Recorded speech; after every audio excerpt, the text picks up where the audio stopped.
하나님의 사랑, 사람들의 사랑을 받을 때는 감사하고 감격하기도 해요. 그런데 며칠이 지나고 나면 쉽게 잊어버리는 것이 너와 나, 우리 연약한 인간의 실상임을 부정할 수가 없어요. 그래서 하나님은 때때로 받은 사랑, 받은 은혜 잊지 않도록 기념비나 기념물을 세우게 하셔서 그 하나님의 사랑, 은혜, 사람들의 애틋한 사랑 받은 것 잊지 말라고 교훈해 주실 때가 있습니다. 오늘 본문에도 요단강을 기적적으로 건넌 직후에 하나님께서 이스라엘 백성들에게 여호수아를 통해서 돌 12를 세우라고 하는 장면이 나옵니다.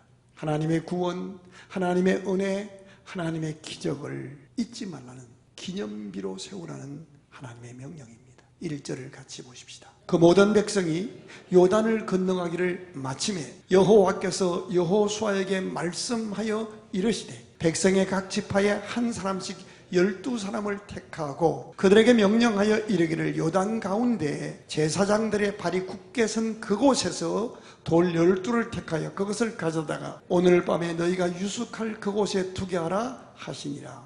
요단강을 건넜습니다. 430년 동안 애굽에서 종살이하던 그들입니다. 모세의 인도함을 받아 크고 두려운 광야길을 40년 지나오면서 그토록 하나님이 약속하셨던 그 땅에 들어가기를 사모하고 기대해왔던 땅입니다. 이제 그 약속의 땅에 요단강을 건너서 들어오게 된 날입니다.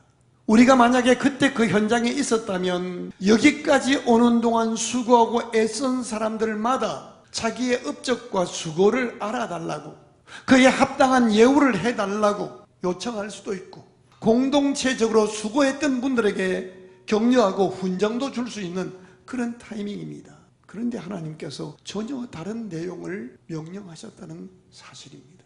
각 지파에서 12지파에게 한 명씩 선발하라. 그리고 그들이 요단강에 다시 들어가서 제사장들이 언약궤를 메고 순종하여 넘치는 요단강 물에 죽으면 죽으리라고 들어갔더니 그 제사장들이 발바닥에 물을 밟을 때 물이 갈라서고 마른 땅처럼 지나갔던 그 현장에 가서 돌 12를 취해서 가져다가 가나안 땅에 들어온 첫날 밤 유숙할 그곳에 세우라는 겁니다. 왜 이런 독특한 명령을 하시는 것일까요? 6절을 보십시다. 이것이 너희 중에 표징이 되리라. 후일에 너희 자손들이 물어 이르되 이 돌들은 무슨 뜻이냐 하거든. 여호수아 4장을 읽어가다 보면 작은 돌이 아닙니다. 어깨에 메고 오라 그랬습니다. 큰 돌, 기념할 만한 돌을 가지고 온 거예요. 이것을 가나안 땅에 들어와서 가정의 무슨 보물처럼 가장 중요한 곳에 세워놓는 거예요. 그 아이들이 묻습니다. 할아버지, 아버지, 엄마, 이 돌이 무슨 뜻인데 자꾸 이렇게 귀중히 여기는 거예요 라고 물었을 때에 7절 읽어보실까요? 그들에게 이르기를 요단물이 여호와의 언약궤 앞에서 끊어졌나니 곧 언약궤가 요단을 건널 때에 요단물이 끊어졌으므로 이 돌들이 이스라엘 자손에게 영영이 기념이 되리라. 어떤 기념이에요? 이스라엘 백성들이 무슨 능력이 나타나고 초능력의 사람이어서 요단강 물을 밟으니까 물이 자연적으로 갈라진 거예요? 아닙니다. 누가 하신 일이에요? 하나님이 하신 일입니다. 언약궤 앞에서 요단물이 끊어졌다는 겁니다. 언약궤가 건널 때 요단물이 끊어진 일을 기념하라는 겁니다. 현대적으로 적용하면 자신들의 힘으로 도저히 풀 수 없었던 인생의 난제, 내 인생이 여기서 끝나는구나, 이제 내 삶이 여기서 마무리되어야 하는구나, 죽음 앞에 섰을 때 하나님의 말씀을 믿고 순종했더니 언약궤 속에 뭐가 들어있었어요? 하나님의 말씀에 두 돌판이 들어있고요. 언약궤 속에 뭐가 들어있었어요? 아론의 쌍난 지팡이. 너는 마른 막대기보다 못한 연약한 백성이지만 내가 너를 통해 일하리라. 그리고 만나 항아리, 만나 같은 금항아리, 내가 너를 먹이고 공급하리라. 이 하나님의 약속을 믿고 언약궤를 메고 죽을 수도 있는 요단강, 그 요단강 물에 들어섰을 때에 하나님이 물을 갈라서게 만드셨고 마른 땅처럼 건너게 하신 그 하나님의 능력과 함께 하심과 구원하셨던 그 은혜를 너만 감사하지 말고 영원히 후손들에게 알려서 간증해서 그 하나님의 은혜와 사랑을, 약속을 지키시는 살아계신 하나님인 것을 기억하게 하라는 겁니다. 여기서 중요한 질문이 생겨요. 돌을 어디에서 취하게 하셨고 몇 번 취하게 하셨어요? 3절과 8절입니다. 그들에게 명령하여 이르기를 요단 가운데에 제사장들의 발이 굳게 선 그곳에서 돌 12를 택하여 그것을 가져다가, 자, 어떤 현장에? 그 당시는 모맥을 거두는 시기여서 물이 넘쳤던 우기였단 말이에요. 그런데 언약궤 하나님의 약속을 믿고 제사장들이 죽으면 죽으리라 순종했더니 그 물이 갈랐었던 그 한가운데서 돌을 가져오게 하셨어요. 그리고 8절 보실까요? 이스라엘 자손들이 여호수아가 명령한 대로 행하되 여호와께서 여호수아에게 이르신 대로 2번 가져오게 하셨어요. 2곳에 세우게 하셨어요. 이것이 중요합니다. 죽을 수밖에 없었던 인생의 난제 앞에서도 하나님의 약속의 말씀을 믿는 믿음의 사람들이 앞장서서 순종했더니 하나님이 약속대로 이루시고 예배하신 은혜와 축복의 땅을 들어가게 하셨다 하는 것을 알려주시면서 그 취한 돌을 2곳에 두라고 하셨던 거예요. 6절 읽겠습니다. 요단 가운데에서 돌 12를 택하여 자기들의 유숙할 곳으로 가져다가 거기에 두었더라. 가정에 둔 곳이에요. 그런데 또 한 곳이 있어요. 9절 읽어봐요. 여호수아가 또 요단 가운데 곧 언약궤를 맨 제사장들의 발이 섰던 곳 그곳에 돌 12를 세웠더니 각 가정에도 두었고 목숨 걸고 순종했던 말씀을 메고 갔던 그 사람들이 섰던 그곳에 순종함으로 하나님이 역사했던 그 현장에도 돌 12를 세웠던 거예요. 2가지 의미입니다. 지지고 볶고 있는 가정생활, 아무리 사랑해서 만났어도 지지고 볶아요. 그런 가정 속에서 하나님이 일하셨고 하나님이 인도하셨고 하나님이 예비하신 복을 주셨고 요단강도 건너게 하시고 홍해도 건너게 하신, 함께 하시고 구원하시는, 책임지시는, 공급하시는 하나님을 체험한 신앙의 기념비를 세우게 하신 거예요. 그리고 요단강 가운데 제사장들이 선 그곳에, 그것은 우리에게 적용하면 교회 공동체 속에, 우리 삶의 사회 현장 속에서 그 말입니다. 하나님은 안 계신 곳이 없이 어디나 계신 분입니다. 우리 가정생활 속에, 교회 생활 속에, 여러분의 직장생활, 사회생활 현장 속에서도 하나님 함께 하시고 하나님이 일하심을 체험하고 기념비를 세우는 우리 모두가 될 수 있기를 주의 이름으로 축원합니다. 자, 21절부터 한번 보실까요? 이스라엘 자손들에게 말하여 이르되 후일에 너희 자손들이 그들의 아버지에게 묻기를 이 돌들은 무슨 뜻이냐 하거든 너희는 너희 자손들에게 알게 하여 이르기를 이스라엘이 마른 땅을 밟고 이 요단을 건넜으므로, 개인이 아니에요. 이스라엘 이거 쉽게 생각하지 마세요. 250만 명이에요. 어린아이부터 어른까지. 그리고 그 팀 속에는 하나님의 백성이 아닌 중단 잡족까지도 섞여 왔었어요. 하나님은 개인만 구원하시고 개인의 가정만 축복하시는 분이 아니라 민족도 인도하시고, 다시 말하면 가정의 주인도 하나님, 믿으시면 아멘. 역사의 주인도 하나님, 민족의 주인도 하나님, 여러분의 회사의 주인도 하나님이십니다. 믿으시면 아멘. 그 하나님이 살아 계십니다. 근데 우리는 나를 중심하여 조금만 내 원대로 안 되고 사람들이 나를 인정해주지 않고 내가 원하는 시간에 원하는 만큼 일이 풀리지 않으면 팔자 타령하고 원망하고 좌절하고 불평하고 그럴 때가 얼마나 자주 있습니까? 아닙니다. 하나님이 살아계십니다. 자, 이스라엘 백성들이 묻는 거예요. 자기 가정, 지파의 가정에만 돌이 있는 것이 아니라 어느 날 요단강에 나왔더니 이제 우기가 지나가고 건기가 왔어요. 그랬더니 요단강 가운데에 돌 12개가 서 있는 거예요. 아버지, 장로님, 저 돌이 왜 저렇게 서 있어요? 그랬더니 하나님이 그때 그들에게 대답하라는 거예요. 우리 민족이 하나님의 약속의 땅을 향해 왔을 때 물이 많아서 건널 수가 없었어. 그때 하나님의 약속의 말씀을 믿고 순종하여 제사장들이 언약궤를 메고 물에 들어섰더니 하나님의 홍해를 갈라셨던 것처럼 요단강을 육지처럼 마른 땅처럼 건너게 하셔서 하나님은 택한 백성을 끝까지 책임지시는 하나님인 것을 기념하라 하셔서 그 명령에 따라 세운 돌이야 라고 알려주게 하셨던 거예요. 자, 그 다음 절 보실까요? 너희 하나님 여호와께서 요단물을 너희 앞에서 마르게 하사 너희를 건너게 하시는 것이 너희 하나님 여호와께서 우리 앞에 홍해를 말리시고 우리를 건너게 하신 것과 같았나니, 그 옛날 홍해를 육지처럼 건너게 하신 하나님 살아계십니다. 그 하나님이 요단강을 건너게 하셨습니다. 그 하나님이 어제나 오늘이나 영원토록 동일하신 그 하나님이 오늘 우리의 삶의 현장에도, 우리 각 가정, 우리 교회, 우리 민족이 만난 문제 앞에도 말씀으로 순종하면 하나님이 길을 열어 건너게 하실 줄로 믿습니다. 이 하나님을 설명하는 거예요.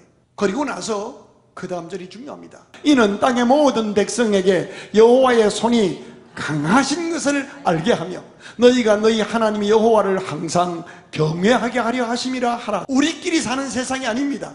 여러분 가문에도 가면 안 믿는 가족들이 많이 계십니다. 그런데 연약하기 짝이 없는 우리들, 실패하고 넘어졌던 우리들, 일주일이면 갈 수 있는 거리를 불순종하고 경솔하게 원망불평하다가 40년이나 걸려서 가야 했던 무지몽매한 우리들임에도 불구하고 그 하나님이 우리와 함께 하시고 우리 삶의 현장에서 여호와의 손이 강하신 것을, 이 땅의 모든 거민, 이 땅은 가나안 땅을 말합니다. 가나안 땅에 하나님을 믿지 않고 바알과 아세라, 부자 되는 것과 쾌락을 우상으로 섬기고 있는 가나안 원주민들에게 하나님은 살아계신 하나님이요 강하신 하나님으로 택한 백성을 인도하시는 하나님인 것을 알게 하라는 겁니다. 오늘 여러분이 만난, 여러분을 두렵게 하는 그 상황, 그 사건은 무릎 꿇게 하는 사건이 아니라 하나님의 강하심을 안 믿는 가족들과 이방인들에게 드러내게 하시는 하나님의 찬스입니다. 이것을 말씀하는 겁니다.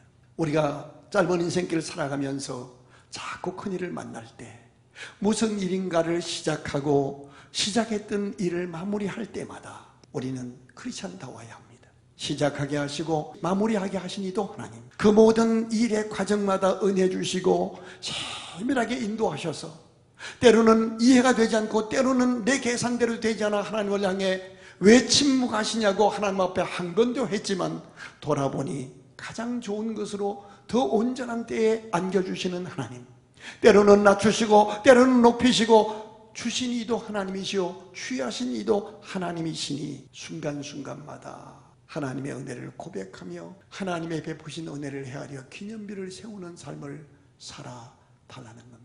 예수 믿으시나요? 그러면 그 구주와 주님 되신 예수께서 여러분의 가정과 직장과 교회 속에서 하나님의 일하심을 체험하여 기념비를 세우고 간증하는 생명력 있는 크리스찬 되기를 주의 이름으로 축원합니다. 자, 그런데 우리가 그런 거 하잖아요. 이사하면 제일 먼저 뭐 해요? 친척들 불러서 거하게 집들이 하고 또 시루떡 돌리고 그러잖아요. 그 전에 먼저 뭐 해야 돼요? 이사하게 하신 하나님 앞에 예배 드리잖아요. 개업 예배. 근데 우리 교회에만, 한국의 6만 교회 가운데 우리 교회만 있는 예배 있죠. 폐업 감사 예배. 교인들이요, 무슨 일을 개업할 때는요, 막 교구 목사님, 담임 목사님까지 모시고 막 불러서 예배 거하게 드립니다. 그리고 떡도 돌립니다. 막 대박 날 주인공처럼 얼굴 환합니다. 그렇게 몇 년 하다가 이제 업종이 안 되어서 문을 닫아요. 그러면 바람처럼 소리 없이 그냥 끝냅니다. 그러면 안 됩니다. 폐업 감사 예배. 하나님, 이 업종, 이 기회 주셔서 일하게 하시다가 실패했지만 이제 실패한 것은 한쪽 문을 닫으신 것은 또 다른 문을 여시려고 하신 줄로 믿습니다. 주신 자도 여호와시오 취하신 자도 여호와시니 감사와 영광을 받으옵소서. 이게 우리가 취해야 할 행동이에요. 폐업 감사 예배, 우리 인생 폐업 감사 예배를 뭐라고 부르지요? 임종 예배입니다. 임종 예배. 이 교회를 섬기다가 다른 도시로 이사가게 될 때에도 마찬가지예요. 마지막 예배 드리고 여기까지 인도하신 이 교회에서 은혜 주셨던 하나님께 감사하고 기념비 세우고 담임 목사님에게 축복 기도 받고 목을 너그맣게 안고 울면서 헤어져간, 이것이 아름다운 신앙 아니에요? 하나 더 있습니다. 3절 다시 한번 보십시다. 그들에게 명령하여 이르기를 요단 가운데 제사장들의 발이 굳게 선 그곳에서 돌 12를 택하여 그것을 가져다가 어디에 두라? 가정에 두라.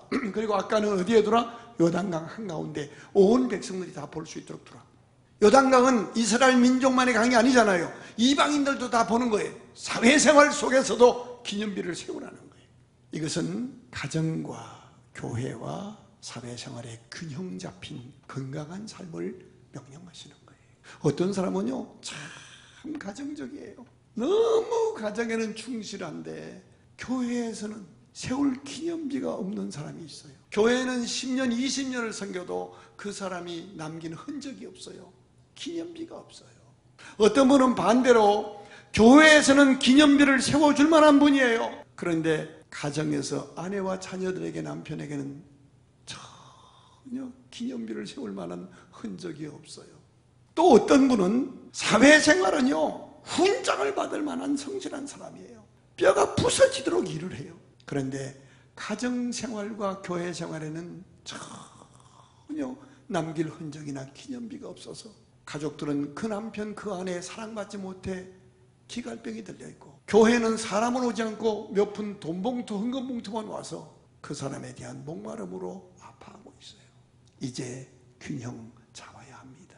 우리가 주님 앞에 서면 가정생활, 교회생활, 사회생활 이 세 가지의 열매를 가지고 하나님 앞에 결산해야 합니다. 하나님이 말씀으로 세상을 창조하시고 마지막에 클라이막스로 지어주신 것이 가정입니다. 예수께서 죽으시고 부활하셔서 성령으로 오셔서 세워진 것이 교회입니다. 그리고 가정과 교회를 통해서 안식하고 은혜 받은 다음에 삶의 현장으로 나가서 하나님 없이 살아가는 세상에 나가서 빛과 소금 되어 이 땅에 하나님의 나라를 이루라고 사명을 부여하고 감당할 능력과 복을, 기회를 주시는 그 하나님의 사명을 받은 사명의 현장이 사회입니다. 오늘 본문을 다시 보면 12명을 택했습니다. 아이, 똑똑한 사람, 12지파 가운데 능력 있는 지파에서 몇 명만 택하면 될 거를 12명을 택했습니다. 의미가 뭘까요? 차별 없이, 과거를 묻지 않고 이 12지파를 지난날 40년 동안 살아온 이력을 보면요, 민족의 위기 앞에서 헌신한 유다 지파도 있고요, 뺀질뺀질하고 그거 싫다고 그냥 싹 이렇게 외면하고 자기 이기적인 삶을 따랐던 지파도 있어요. 근데 그거 과거 묻지 않고 각 지파에서 한 명씩 뽑은 거예요. 교훈은 이것입니다. 이제 네가 바로 그 12명 한 명이 되라는 거예요. 어떤 사람들이, 이 사람들은 하나님이 도무지 풀 수 없는 문제 앞에서 말씀 잡고 순종할 때에 하나님이 일하셨던, 하나님의 일하심을 분별할 수 있는 사람, 하나님의 구원하심과 능력 행하신 것을 알고 기념비를 세울 수 있는 믿음의 눈과 가슴이 열린 사람, 가정과 직장과 교회 속에서 하나님이 주인이시고 그 하나님이 예배하신 분복이 있고 그 분복을 더 온전한 데에 온전한 것으로 안겨주시는 하나님의 주인 되심을 아는 사람, 이것이 12명 중에 한 명, 바로 당신이 그 일을 하라는 겁니다. 하나님, 내가 이제 형식적인 믿음에서 일어나서 나의 신앙, 나의 순종, 나의 기도, 나의 축복으로 말미암아 내 가정에, 내 직장에, 우리 교회에 하나님의 일하시는 기념비가 세워지게 하여 주시옵소서. 하나 더 있습니다. 왜 12명이에요? 바로 네가 그 12명이 되라는 것과 아울러서 동력의 아름다움입니다. 만약에 4명만 불렀으면요, 돌 가져오려면 12개 가져오려면 3번 왔다 갔다 해야 돼요. 하나님의 역사, 하나님의 영광은요, 어느 잘난 특별한 사람만을 통하여 이루어지는 것이 아닙니다. 이스라엘의 모든 지파들이 각기 형편대로 자기 은사와 재능대로 힘을 합하여 동역할 때 만복의 근원이신 하나님께서 기뻐하시고 기적을 베풀어 길을 열어주셨다라는 고백입니다. 오늘 본문이 바로 이런 문제를 다루어주고 있는 것입니다. 꿈에도 그리워하고 사모하던 가나안 땅에 들어온 첫날 밤, 각 지파에 여기까지 인도하신 하나님의 구원과 능력과 사랑을 고백하고 하나님의 언약대로 살았더니 하나님이 이렇게 인도하셨다라는 기념비를 세우게 하신 하나님의 지혜를 보십시오. 등록했으면 출석만 하는 교회가 아니라 이것이 기념비를 세워야 할 영적인 짐입니다. 예수님 이렇게 말씀하십니다. 나와 함께 모으지 아니하는 자는 해치는 자니라. 이제 우리가 바로 그 주인공이 되어서 교회에서 은혜 받고 직분 받고 장로 권사되어서 교회에서 대접받으려고 자포가지 말고 이 교회에서 은혜 받고 사회로 나가서 요단강 한가운데 죽으면 끝이라고 길이 없다고 절망하는 그들에게 예수 그리스도는 길이요 진리요 생명이라고 복된 소식을 전할 수 있는 그런 우리가 될 수 있기를 주의 이름으로 축복합니다. 9절을 보시고 말씀을 정리합니다. 여호수아가 또 요단 가운데 곧 언약궤를 맨 제사장들의 발이 선 곳에 돌 12를 세웠더니 오늘까지 거기에 있더라. 언약궤를 맨 제사장들의 발이 선 곳에 무슨 의미죠? 말씀을 받은 믿음의 사람들이 바로 제사장들입니다. 그 사람들이 하나님의 말씀 붙잡고 죽으면 죽으리라 넘쳐 흐르는 요단강에 발을 들여놓았다는 겁니다. 저와 여러분, 가정에서 제일 먼저 하나님의 말씀을 믿고 구원받은 여러분이 가정제사장입니다. 여러분이 섬기는 사회, 회사 속에 예수 믿고 말씀의 언약을 바른 여러분이 왕같은 제사장으로 파송받은 하나님의 사람입니다. 교회에 세움받은 우리 직분자들이 바로 교회 제사장들입니다. 어떤 상황도 두려워하지 말고 언약궤를 맨 제사장처럼 말씀 붙잡고 죽으면 죽으리라 순종하십시다. 그리하면 기념비를 세우게 하실 것입니다. 만물이 주에게서 나오고 주로 말미암고 주에게로 돌아갑니다. 분명히 이 로마서 말씀으로 우리의 생의 방향을 잡으셔야 합니다. 우리는 하나님의 지음받은 피조물입니다. 뿐만 아니라 은혜로 부름받아 말씀의 언약을 믿고 구원받은 예수의 죽으심과 부활로 구원받은 사람이요, 성령으로 인쳐주셔서 너는 내 것이라 하나님 앞에 하나님의 소유임을 인정받고 성령받고 구원받은 사람이지만 삶의 현장에 나가서 세상에 나가서 빛과 소금의 역할을 감당하지 못하고 쓰러지고 더러워지고 넘어지지만 하나님은 그럼에도 포기하지 않으시고 그때마다 성령으로 기름 부으셔서 감당할 능력으로 또다시 일으켜 존귀하게 살게 하십니다.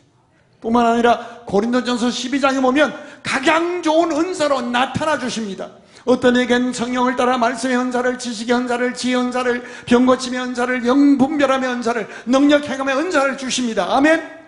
홀로 신앙생활 하지 마십시오. 교리에 매여 신앙생활 하지 마십시오. 성령의 능력을 제한하지 마십시오. 그 성령은 지금도 우리에게 기름 부어주시고 나타나 주셔서 우리가 하나님의 사람인 것과 하나님이 우리를 통해 일하시는, 우리가 축복의 통로요 축복의 대행자임을 확인시켜 주십니다. 그리고 말씀하십니다. 일어나라. 내가 너희의 삶을 통하여 하나님을 알지 못하는 모든 사람 앞에서 하나님의 능력과 하나님의 구원을 드러내리라. 24절을 크게 읽고 말씀을 마칩니다. 24절입니다. 이는 땅의 모든 백성에게 여호와의 손이 뭐 하신 것을? 강하신 것을 알게 하며 너희가 너희의 하나님 여호와를 항상 경외하게 하려 하심이라 하라. 우리는 약하나 하나님은 강하십니다. 우리는 넘어지나 부활하신 주님은 살아계셔서 성령으로 너는 내 것이라 인치시고 그분은 기름 부어 다시 일어나게 하십니다. 연약하지만 성령의 은사로 나타나 주셔서 너는 축복의 대행자야. 네가 일어나면, 네가 순종하면 그 문제에 요단강을 육지처럼 밟고 건너게 하실 것이야. 따라하십시다. 나는 부름받은 왕같은 제사장, 축복의 대행자. 믿으시면 아멘.